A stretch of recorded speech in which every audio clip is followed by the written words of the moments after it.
Hola, ¿qué tal chicos? Bienvenidos a otro nuevo video repaso de la clase de Biología 1. Esta vez vamos a ver otro proceso metabólico muy importante que tienen ciertos organismos vivos, que es precisamente la fotosíntesis, ¿sale? Muy bien, jóvenes, la fotosíntesis es un proceso muy importante para algunos organismos, más que nada para los organismos que denominamos como organismos autótrofos, los cuales pues producen su propio alimento a través de ciertas reacciones químicas, a través de ciertos compuestos inorgánicos como tal. Y a su vez la fotosíntesis es también muy importante pues para el resto de los seres vivos, ya que nosotros a través de estos organismos, de los organismos autótrofos, ¿sí? Y su proceso de producción de energía y de alimento, nosotros también obtenemos nuestro alimento y nuestra energía, ¿no? Estos organismos fotosintéticos pues son los típicos organismos llamados organismos productores que nosotros consumimos pues para producir energía, ¿verdad? Entonces, jóvenes, cuando hablamos de la fotosíntesis tenemos que hablar de dos cuestiones bien importantes, ¿no? El tipo de nutrición. Nosotros podemos hablar de dos tipos de nutrición básicos, ¿no? Una nutrición autótrofa y una nutrición heterótrofa, ¿sí? Los organismos autótrofos son aquellos que tienen la capacidad de producir su propio alimento, ¿sí? Y como tal podríamos hablar precisamente o principalmente con un gran ejemplo que son los organismos fotosintéticos, aquellos organismos que llevan a cabo un proceso llamado fotosíntesis, por ejemplo, las plantas. Mientras que los organismos heterótrofos tienen una nutrición pues diferente, en la cual estos organismos obtienen su alimento a través de fuentes externas, es decir, no tienen la capacidad de producir su propio alimento. Por lo tanto, aquí tenemos los organismos denominados como herbívoros, carnívoros, los omnívoros, los descomponedores, o es decir, los saprófitos, etcétera, etcétera, etcétera, ¿no? Y para cada uno de estos dos tipos de nutrición tenemos un organelo especial en las células de dichos seres vivos, ¿no? Por ejemplo, en el caso de los organismos autótrofos, tenemos el claro ejemplo de este organelo importantísimo para las plantas, que son los cloroplastos, ¿no? En los cloroplastos se va a llevar a cabo el proceso de fotosíntesis precisamente, mientras que para los organismos heterótrofos o los organismos que tienen células, que tienen un tipo de alimentación heterótrofa, es decir, que en sus células tienen un organelo llamado mitocondria, que lleva a cabo el proceso de respiración celular, ¿verdad? Un proceso metabólico que, bueno, está denominado, está clasificado o está agrupado en diferentes rutas metabólicas que ya vimos en otro video, ¿sí? Ambos organelos tienen funciones muy específicas, tienen funciones muy claras dentro de los organismos, dentro de sus células, por los cuales pues van a producirse ciertos elementos y ciertos componentes muy importantes. Aquí algo que podemos nosotros denominar o que nosotros tenemos que recalcar como tal es que las células vegetales tienen cloroplastos y tienen mitocondria, ¿sale? Es decir que a diferencia como tal que tienen los organismos heterótrofos, es decir, los animales, por ejemplo, que solo tienen mitocondrias, pues aquí vamos a ver la relación en cuanto que en un organelo se realiza su alimento y en otro se obtiene la energía. Entonces, es lo que vamos a ver, pues, en este videito, ¿sale? Muy bien, jóvenes. Entonces, la fotosíntesis, pues, es ese proceso donde la planta, a través de ciertos elementos inorgánicos, como es la luz solar, como tal, ciertos componentes inorgánicos, también como el dióxido de carbono y el agua, pues va a producir su propia energía, su propio alimento, ¿no? Aquí tenemos, pues, precisamente que la plantita, pues, se ve estimulada precisamente por la luz del sol. A través de esta luz del sol, pues, obtiene ciertos procesos o se generan ciertos procesos fotosintéticos. La misma planta absorbe agua, dióxido de carbono. Con estos tres componentes o estos tres elementos básicos se produce glucosa. Esta glucosa se va y se distribuye a diferentes partes de la planta en las cuales suceden un proceso de respiración celular y finalmente la planta obtiene energía, ¿no?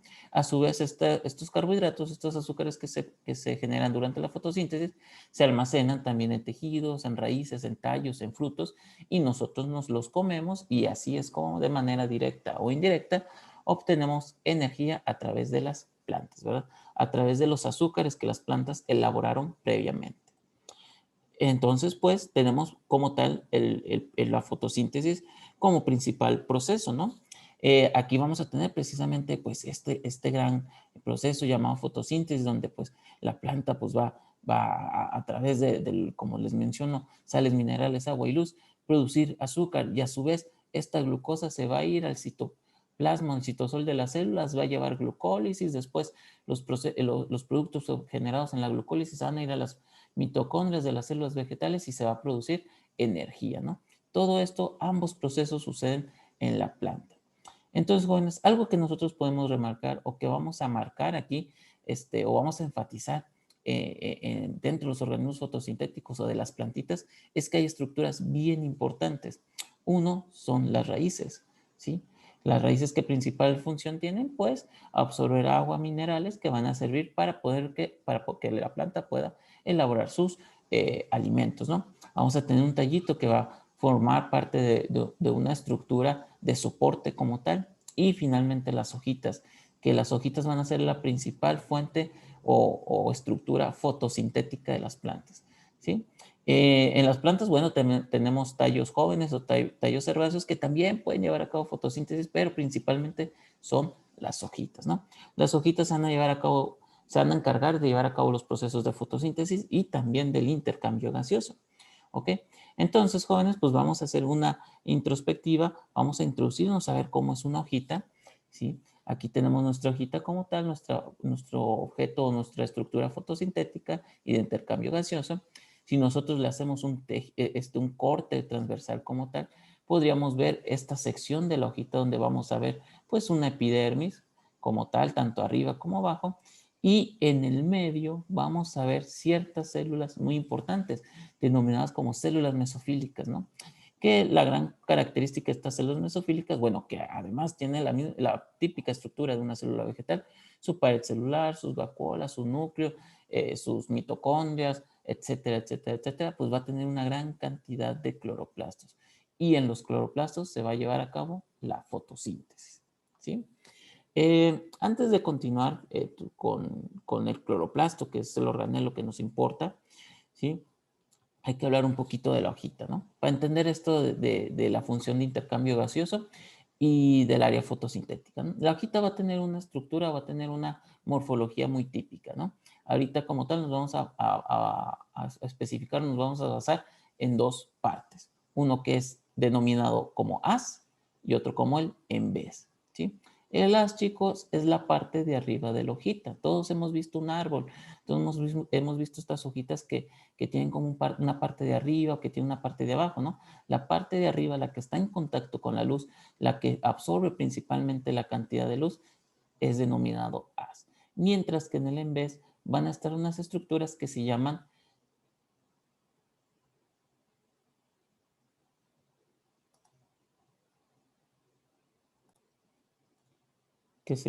estomas, ¿no? Aquí en la parte del en vez van a estar los estomas que se van a encargar precisamente del intercambio gaseoso. Los estomas pues son precisamente unas estructuras que son como unas pequeñas compuertitas que se van a encargar de esto, ¿no? De introducir dióxido de carbono y de expulsar oxígeno, ¿no? El dióxido de carbono muy importante para llevar a cabo ciertas cuestiones como tal, para producir precisamente la glucosa, mientras que el oxígeno pues es un producto de desecho y se libera por la plantita. Entonces, jóvenes, pues aquí tenemos en pocas palabras un poquito de fisiología vegetal, ¿sí? Entonces, bueno, regresamos a lo que son las hojitas. Las hojitas ahí tienen esta estructura llamada precisamente cloroplasto, ¿no? Que tienen una estructura como muchos organelos o como vimos en la mitocondria que también tiene una pequeña estructura, ¿no? Aquí nos vamos a basar en dos principales estructuras, ¿sí? Dos principales estructuras en este organelo. Recuerden, el cloroplasto es un organelo de las células vegetales. Vamos a tener un componente que se llama estroma, ¿sí? Y otro que se llama tilacoide, ¿no? En el estroma se va a llevar a cabo ciertos procesos dentro de la fotosíntesis y en el tilacoide otros. Después tenemos otros componentes, ¿no? Como la laminilla, ¿sí? O la lamela, que es una estructura de soporte como tal donde están los tilacoides sujetos.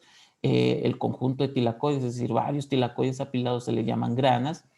¿Sí? También vamos a tener diferentes componentes ahí moleculares o biomoleculares como son glóbulos de lípidos, gránulos de almidón. Tenemos unas membranitas ahí en el cloroplasto, una membrana interna, una intermembrana, porque también vamos a tener una membrana externa. Entonces, como tenemos ambas membranas, pues tenemos un espacio entre ambas, ¿no? Y finalmente, pues tenemos ribosomas y un DNA, ¿no? Es decir, una clara evidencia de su pasado como tal, su pasado evolutivo de este organelo, que como podremos pensar o como se podrán imaginar, al igual que la mitocondria, pues ambos organelos pues fueron introducidos a una célula más grande a través de un proceso que se llamaba, o que mencionamos llamado endosimbiosis, ¿no? Esta es una evidencia precisamente de su pasado autónomo como tal, ¿sí? Dentro de esta estructura, pues vamos a tener una pigmentación muy importante de las plantas que se llama clorofila. La clorofila, este pigmento se encarga precisamente de absorber los componentes lumínicos, ¿no? Los fotones de luz, a través precisamente del magnesio. El magnesio se va a encargar de absorber la luz, ¿sí? De absorber ciertas ondas de luz para poder llevar a cabo un proceso llamado fotoexcitación y que así se arranque la fotosíntesis, ¿no? Entonces, ¿qué cantidad de luz o cuál es el gradiente de luz que absorbe? Pues más o menos vemos que tienen este grado de absorbancia, este grado de eficiencia en cuanto a absorbancia, y esto nos brinda una cuestión bien interesante, nos ayuda a responder una cuestión bien interesante. ¿Por qué las plantas generalmente tienen una tonalidad verde, ¿no? Verde, amarillenta, un poquito naranja, ¿no? Nosotros que podamos observar. Pues es precisamente porque es el grado de luz o la longitud de luz que no absorben, ¿no? Que repelen. Entonces, como este gradiente de luz, esta longitud de onda de luz no la pueden absorber, la reflejan y es lo que nuestros ojitos captan y transforman a colores, ¿sí? Por eso las plantas son de color verde o rondan por estas tonalidades, ¿no? Hay otros tipos de pigmentos, no nada más existe la clorofila, pero la clorofila es la más dominante o es la principal. Muy bien, jóvenes. Ahora sí, hay que hablar directamente de lo que es la fotosíntesis, ¿no?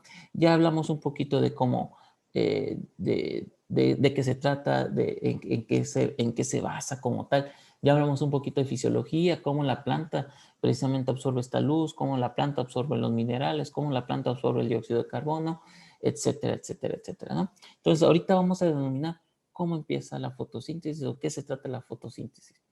La fotosíntesis se divide en dos etapas muy importantes. Una denominada fase luminosa y otra llamada fase oscura, ¿no? Ambas tienen ciertas características. Por ejemplo, en la fase luminosa se caracteriza precisamente, como lo dice su nombre, por suceder en presencia de luz, mientras que la fase oscura se caracteriza por suceder en ausencia de la misma. ¿Qué quiere decir esto? Pues que la fase luminosa, como tal, necesita a fuerza de luz para llevarse a cabo, mientras que la fase oscura no lo ocupa, ¿sí? Esto no quiere decir que una se lleve a cabo de día y otra de noche, simplemente es la presencia o la ausencia de luz, independientemente de la hora del día. Obviamente cada una de estas es más eficiente durante el día o la noche, pero es independiente a esta cuestión como tal, si es de día o si es de noche. Entonces nosotros vamos a dividir pues que la fotosíntesis se divide en dos fases, una luminosa y una oscura, ¿no? ¿Qué sucede o qué se da? Por ejemplo, la luminosa sucede en la membrana del tilacoide o el tilacoide, mientras que la oscura sucede en una región llamada estroma, ahí ya la mencionamos, ¿no? Ya vimos dónde está el estroma, en el cloroplasto, ¿sí? ¿Qué más sucede? Bueno, este proceso, la fase luminosa se procesa o se lleva a cabo la fotólisis del agua y la liberación del oxígeno, ¿sí? Como compuesto de desecho. Y en la fase oscura, pues vemos la fijación del carbono y la formación de glucosa. Nosotros podemos entender, pues, como tal, que la fotosíntesis es un proceso anabólico, ¿sí? A diferencia de la respiración celular, que la respiración celular es un proceso catabólico porque se encarga de destruir como tal la glucosa para ir generando energía, ¿no? Aquí en la fotosíntesis tenemos que decir que es un proceso totalmente anabólico, ¿sí? En el cual a partir de elementos inorgánicos como el agua, dióxido de carbono, ciertos minerales y luz solar se obtiene energía, ¿sí? Y a través de esa energía también como tal, otra cuestión que se sintetiza, otro compuesto que se sintetiza, son varios compuestos orgánicos, como pueden ser diferentes carbohidratos, ejemplo, el almidón, la sacarosa o la glucosa misma, ¿sí? Entonces hay que recordar, por ejemplo, que los carbohidratos pues tienen un proceso de origen totalmente fotosintético. Por otro lado, chicos, pues aquí tenemos otra cuestión muy importante de la fase luminosa y fase oscura. Pues en la fase luminosa se van a producir dos productos, uno que es el ATP y otro que es el NADPH. Ahorita vamos a ver qué son y cómo se producen. Y un componente de desecho, el oxígeno que se libera al ambiente por medio de los estomas que tienen las hojitas, ¿verdad? Y en la fase oscura, lo que llamamos productos, los productos que se forman en la fase luminosa, se van a utilizar, ¿sí? Para poder formar glucosa, ¿no? En el caso de la fase oscura, su producto es glucosa y sus desechos son la reducción de los productos de la fase luminosa. Es decir, que el ATP reducido, es decir, convertido en ADP, es un desecho en la fase oscura. El NADPH reducido es convertido a NADP y también es un producto desecho. Aunque no podríamos decir completamente desecho porque ya sabemos que estas moléculas van a volverse a transformar, se van a reciclar como tal, pero bueno, se entiende el punto, ¿verdad? Muy bien, jóvenes. Entonces, ya entendiendo un poquito cómo sucede la fotosíntesis y entendiendo algunos aspectos importantes de los vegetales, entonces vamos a entrar directamente al proceso. Primero vamos a arrancar como tal con un proceso llamado fase luminosa dentro de la fotosíntesis. Entonces, jóvenes, no se duerman. Tenemos pues que la fotosíntesis sucede, ¿dónde habíamos dicho que sucede? En el tilacoide o la membrana del tilacoide, ¿no? O membrana tilacoidal. Entonces, cuando nosotros vamos a ver esta imagen, ¿no? Vamos a ver que está en nuestro cloroplasto, que está el estroma, que el estroma pues es toda esta parte que ocupa como tal toda la parte interna que tiene el cloroplasto. Y te vamos a tener los tilacoides, que son estos disquitos, ¿no? Si nosotros hiciéramos un pequeño zoom sobre el tilacoide, sobre su membrana, veríamos algo parecido a esto, ¿no? Una membrana típica, una membrana con su bicapa lipídica, que tiene unos complejos proteicos que se encargan del transporte de algunas sustancias, etcétera, etcétera, etcétera. Entonces, pues nos acercamos un poquito más. Aquí está precisamente todo el proceso de la fase luminosa, ¿no? Un poquito resumido. Como tal, primero vamos a entender que existen dos componentes, dos complejos importantes proteicos que tienen la membrana del tilacoide, que son los fotosistemas. Tenemos dos fotosistemas. Uno, el fotosistema 1, precisamente. Dos, el fotosistema 2. Estos chicos son los encargados de llevar a cabo la absorción de la luz, o no la absorción como tal, sino que estas estructuras pues llevan a cabo sus funciones principales a partir de la luz, ¿no? Entonces, vamos a entender pues que los fotosistemas llevan a cabo un proceso de fotoexcitación, que se van a excitar, ¿con qué se van a excitar? Con la luz solar, ¿no? ¿Y qué pasa cuando la luz solar, cuando los fotosistemas se excitan con la luz? ¿Qué va a pasar? Pues los fotosistemas, la función que tienen es la liberación de electrones, ¿sí? Esta liberación de electrones va a poder formarme ciertos compuestos moleculares, ¿sí? Como tal.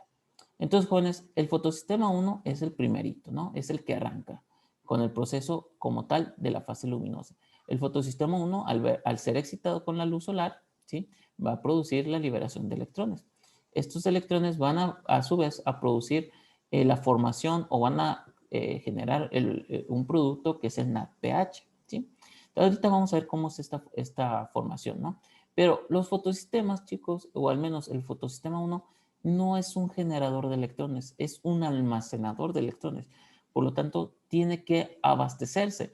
¿Cómo se va a abastecer el fotosistema 1? Bueno, va a tener a su amigo, el fotosistema 2, que se va a encargar precisamente de, ¿sí? ¿De qué? ¿De qué? ¿Qué va a hacer aquí el fotosistema 2? ¿Qué está haciendo aquí precisamente el fotosistema 2? Pues está abasteciendo, le está dando electrones al fotosistema 1, ¿no? Entonces, el fotosistema 2, ¿cuál es su función? Abastecer, ¿sí? O dar electrones al fotosistema 1. Y esto se los pasa por medio de un complejo proteico que llamamos cadena de transporte de electrones. Entonces, el fotosistema 1 promueve la liberación de electrones para formar una pH, ¿sí? El fotosistema 2 se encarga de alimentar al fotosistema 1 mediante una cadenita que llamamos cadena de transporte de electrones. Esa es la función de estos componentes como tal, ¿no? Pero, ok, les tengo otra cuestión bien importante. El fotosistema 2 tampoco genera electrones. Entonces, ¿cómo se forman los electrones? ¿En dónde se originan? ¿En qué momento aparecen? Pues muy sencillo como tal, jóvenes. Los electrones aparecen o se forman o se producen a través del agua, ¿sí? Más precisamente hablando de una descomposición del agua que se llama fotólisis del agua. Entonces, ¿cómo se obtienen estos electrones a través del agua? Mediante este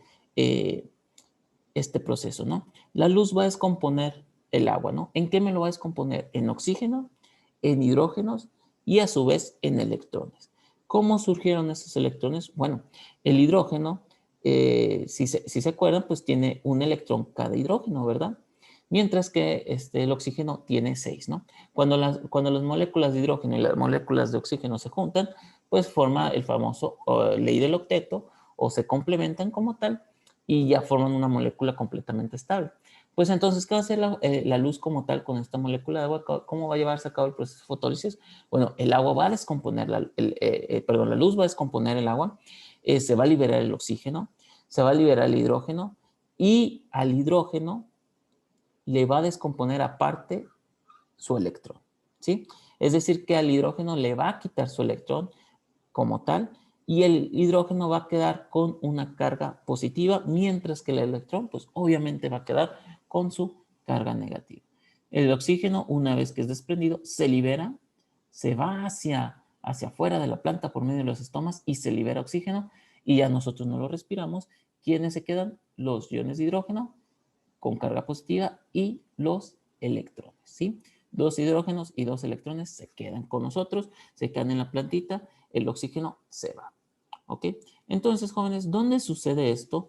Esto sucede en el estroma, es decir, afuera del tilacoide, ¿sí? Sucede en el estroma, afuera del tilacoide. Acuérdense, el estroma es esa parte externa, esa parte externa del tilacoide, todo ese espacio que está afuera de los tilacoides, de los estromas, como tal, perdón, de las granas, y, y a su vez es todo el espacio interno que tiene el cloroplasto, ¿vale? Entonces, aquí vamos a tener una cuestión bien interesante.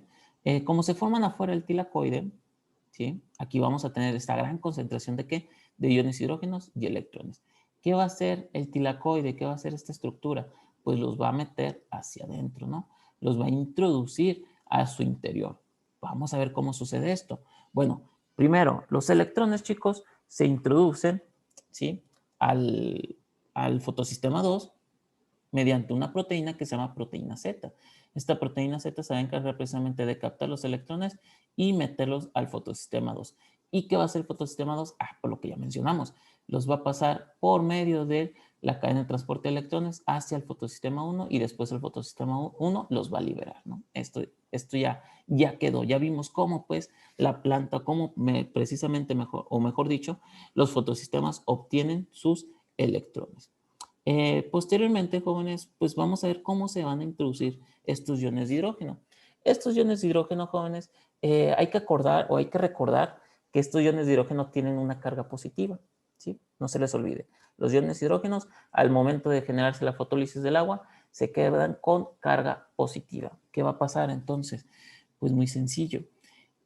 Como los iones de hidrógeno se quedan con carga positiva, ¿sale? Y están libres por aquí, se van a ver atraídos hacia el tilacoide gracias a la cadena de transporte de electrones. ¿Y por qué se van a sentir atraídos por la cadena de transporte de electrones?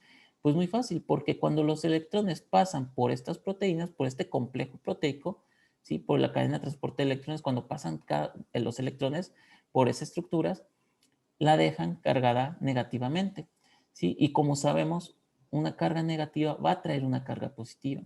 Entonces, como el ion hidrógeno quedó cargado positivamente, se va a sentir atraído por la cadena de transporte de electrones y mediante unas proteínas específicas llamadas plastoquinona y citocromo, se va a introducir hacia dónde? Al interior del tilacoide.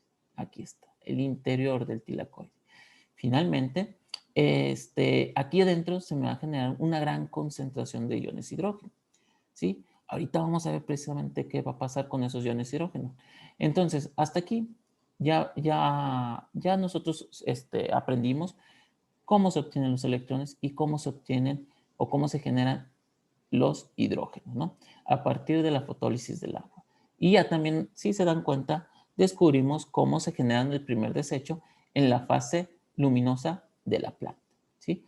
Que es el oxígeno que ya se liberó, que fue liberado, que apareció también por y gracias a la fotólisis del agua. Muy bien, jóvenes. Entonces, ¿qué va a pasar ahora? ¿Qué vamos a hacer con esos electrones y esos iones hidrógenos? Pues va a llevarse a cabo dos procesos bien importantes. Uno es la formación de una molécula, una vieja molécula conocida que es el ATP, y otra molécula que mencionamos anteriormente que se llama NADPH. ¿Sí? Primero, ¿cómo se forma el ATP?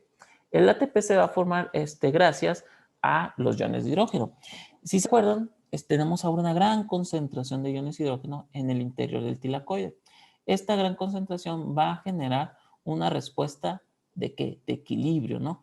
Va a generar que estos iones hidrógenos, como tienen una gran concentración, mejor dicho, quieran pasar como tal, precisamente hacia el exterior, se quieran ir hacia el exterior, ¿no? Por mismo comportamiento que tienen las membranas para equilibrar. Pero estos iones hidrógenos van a pasar por otro complejo proteico muy importante, si así no es que es el más importante, como tal, que se llama ATP sintetasa, ¿sí? ¿Qué función va a tener la ATP sintetasa? Pues va a sintetizar ATPs, precisamente como lo dice su nombre. ¿Cómo va a suceder esto? Bueno, cuando el ion hidrógeno pasa por el ATP sintetasa, el ATP sintetasa es como una puerta giratoria que están en los edificios, ¿sí? Cuando pasa el ion hidrógeno va a hacer girar esta puerta giratoria y cuando la haga girar, ¿sí? Van a salir dos cosas, dos componentes. Uno es el hidrógeno, ¿sí? Que pasó del interior del tilacoide al exterior del tilacoide o el estroma, ¿sí? Y al momento de su paso va a generar la liberación de un grupo fosfato o de un fósforo. ¿Y a quiénes les gusta el fósforo? Pues a una molécula aceptora de fósforo que se llama ADP. Y cuando ese ADP agarra ese fósforo, se convierte en un ATP, un adenosín trifosfato, o es decir, energía. Entonces, aquí ya se me generó energía, se me generó ATP. Pero está pasando algo, chicos. Ahora tengo una gran concentración de iones de hidrógeno aquí afuera. ¿Por qué? Porque cada ion de hidrógeno va a pasar por la ATP sintetasa. Chin, pues ¿qué va a pasar ahora? ¿Se van a volver a meter? No, no, no, ya no se van a meter. Van a ser tomadas o van a ser aceptadas por otro, ¿sí? Aceptador, que en este caso es una molécula llamada NADP. ¿Sí? Pero aquí pasa algo particular. El NADP tiene una carga positiva, ¿sí? Y los iones hidrógenos también tienen carga positiva. Entonces van a ver repelidos, ¿no? Pues para que no pase eso, ¿sí? ¿Sí? Para que no pase esta repulsión de los iones hidrógenos y del NADP, el fotosistema 1 libera electrones. Un electrón para cada ion hidrógeno. Entonces estos iones hidrógenos se vuelven negativos y se unen a la molécula llamada NADP. Y ahora se convierte en una molécula llamada NADPH. ¿Sí? Entonces aquí vemos la síntesis del ATP, acá está, la síntesis del NADPH, y vemos cuál es la función de los electrones y de los iones hidrógeno. ¿Sí? Aquí está. La formación del NADPH me la lleva a cabo dos proteínas llamadas pederoxinas, pero bueno, eso ya es un poquito más complejo como tal. Pero en grandes rasgos, así es como sucede la fase luminosa o la etapa luminosa de la fotosíntesis. ¿Sale? Es muy sencillo, jóvenes. No es tan complicado realmente. Pero bueno, para eso está el video, para que lo pauses, para que lo regreses y tú puedas analizarlo un poquito más en calma, ¿no? Esta imagen, bueno, está bastante mala, bastante fea calidad, pero me ayudó a explicar o a entender los principios como tal. Si se acuerdan, cuando vimos respiración celular, hablamos también de un complejo molécula llamada ATP sintasa, ¿sí? Hay que recordar, la ATP sintasa es de las mitocondrias, ¿sí? Y la ATP sintetasa es de los cloroplastos. Esto va más que nada en un sentido de en cuanto a su acomodo, ¿ok? Sí, son sentidos contrarios, por ejemplo. Si se acuerdan, pues en la mitocondria el flujo de los iones de hidrógeno es del exterior hacia el interior, y mientras que los cloroplastos es al contrario, ¿no? Del interior al exterior. Entonces, por eso se llaman diferentes. Cumplen la misma función, pero tienen un número diferente y un acomodo y un sentido diferente, ¿no? Las mitocondrias ATP sintasa y en los cloroplastos ATP sintetasa, ¿no? Las bacterias también tienen ATP sintasa o ATP sintetasa dependiendo de su metabolismo, ¿sí? Entonces aquí tenemos pues el resumen como tal de lo que es la fase luminosa, ¿sí? Tenemos precisamente que la luz va a excitar los fotosistemas, ¿sale? El fotosistema 1 va a liberar los electrones, ¿sí? Los electrones van a promover la formación de moléculas de NADPH, ¿ok? Y cuando el fotosistema 1 se empieza a quedar sin electrones, el fotosistema 2 lo alimenta de electrones mediante una cadena de transporte de electrones, ¿no?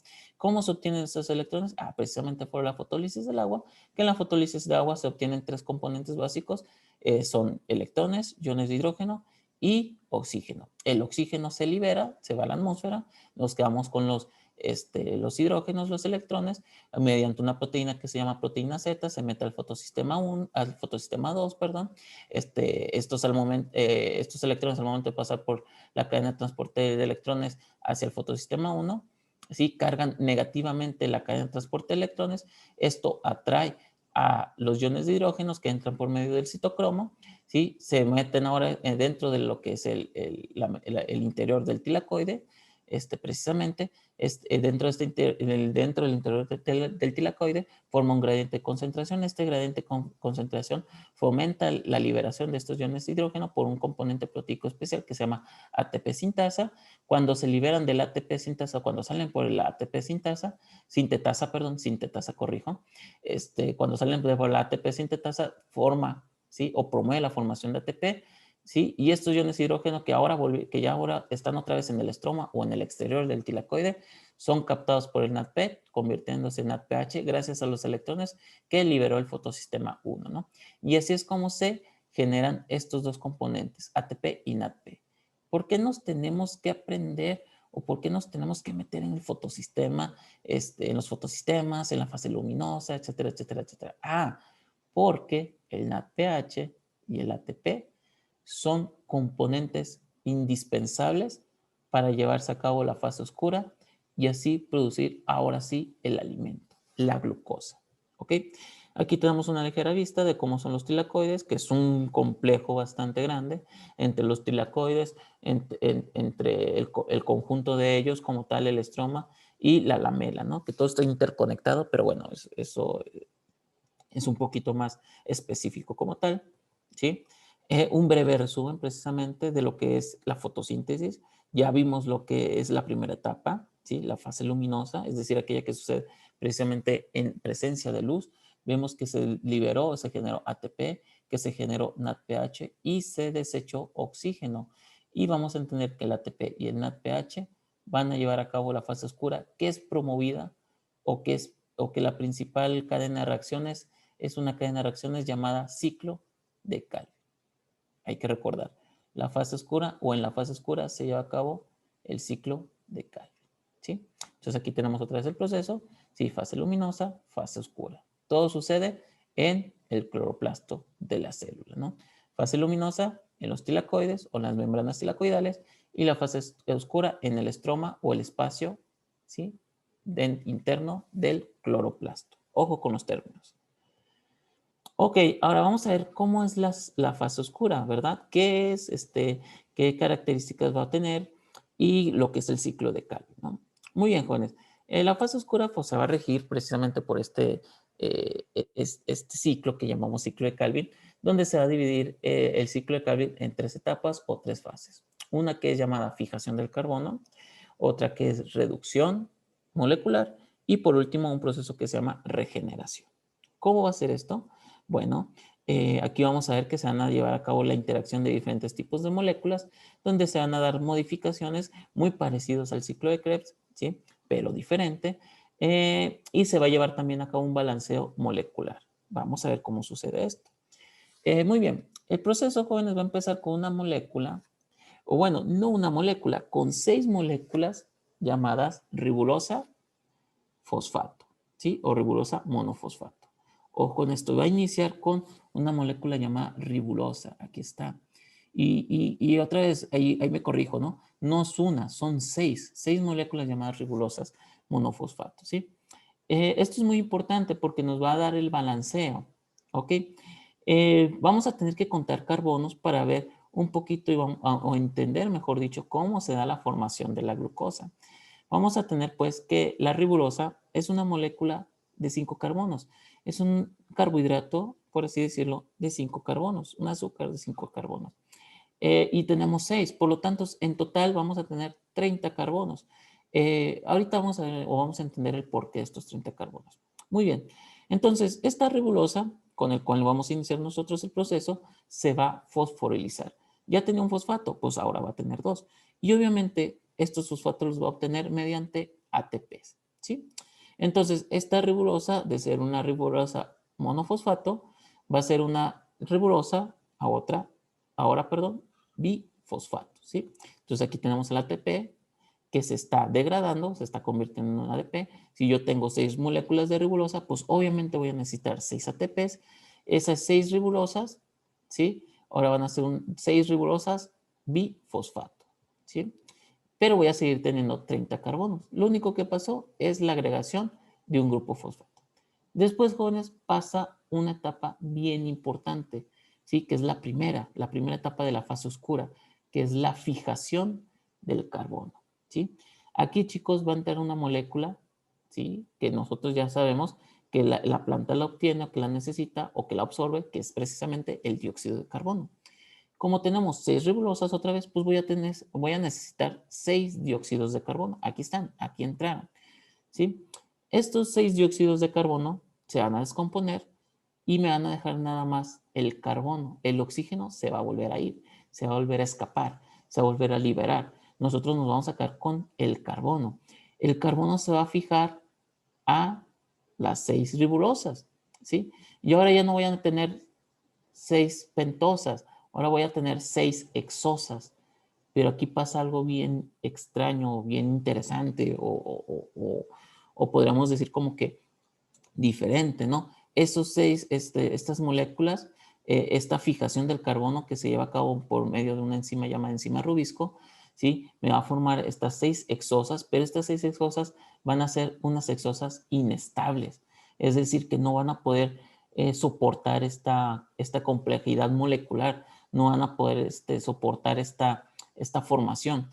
¿Y cómo creen que las moléculas se estabilizan? Muy sencillo, se hacen más simples. En este caso se van a hacer más chiquitas, se van a dividir. ¿Ok? Entonces, para que esas hexosas se estabilicen o para que esos carbohidratos se estabilicen, lo que va a hacer la misma, por cuestiones de reacciones enzimáticas, es dividirlas en 2. Entonces, si antes tenía 6 hexosas, ¿sí? Es decir, 6 moléculas con 6 carbonos, ahora voy a tener 12 con 3 carbonos cada una. Y si hacemos la multiplicación, 12 por 3, voy a tener que ahora tengo 36 carbonos. Y ustedes van a decir, chis, ¿y ahora por qué 36? ¿Qué caray, qué pasó? Pues acuérdense que el dióxido de carbono le dio esos 6 carbonos extras como tal, ¿no? Que en un principio lo transformó en una hexosa, pero por inestabilidad se acortó, se achicó para poder estabilizar esa molécula. Posteriormente, jóvenes, pues ahora tenemos 12 moléculas, pero no hay que olvidar, son 12 moléculas y cada una tiene 3 carbonos, ¿sí? Entonces, jóvenes, aquí va a pasar otra cuestión. Como dividimos a la mitad de las moléculas, pues obviamente cada una se quedó con un grupo fosfato. Pues necesitamos fosforilizar de nuevo a la molécula, ¿sí? Bueno, cuando pasó toda esta cuestión de estabilizadora de la hexosa, se me generó una molécula que se llama fosfoglicerato. Esta molécula llamada, bueno, estas 12 moléculas de fosfoglicerato se van a volver a fosforilizar, ¿sí? Voy a necesitar otros 12 ATPs, ¿ok? Y en la cual se van a generar 12 moléculas de difosfoglicerato. Ahora tengo 12. Es muy parecida a la molécula, ahora se me agregó un grupo fosfato, ¿sí? Después, posteriormente, este difosfoglicerato, hay que recordar que también sigue teniendo 36 carbonos, ¿sí?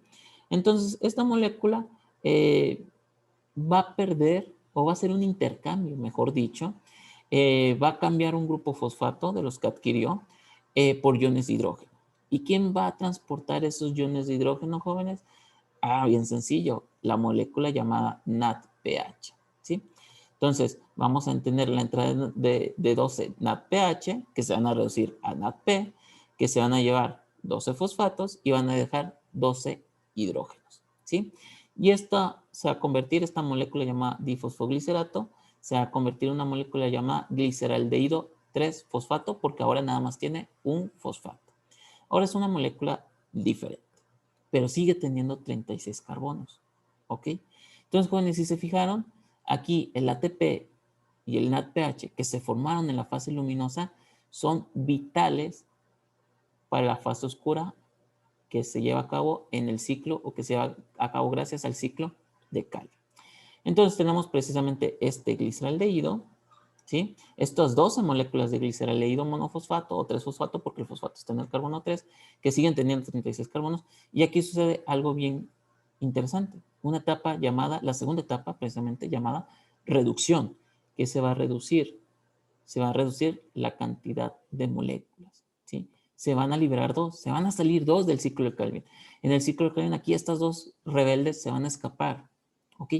Por lo tanto, y por lógica, me voy a quedar con 10, ¿sí? Si tenía 12 menos 2, me quedo con 10. ¿Y qué va a pasar con esas dos rebeldes? Si vemos, ¿sí? Cada molécula, cada gliceraldehído 3-fosfato va a tener 3 carbonos. Por lo tanto, se acaban de liberar 6 carbonos, se acaban de escapar 6 carbonos.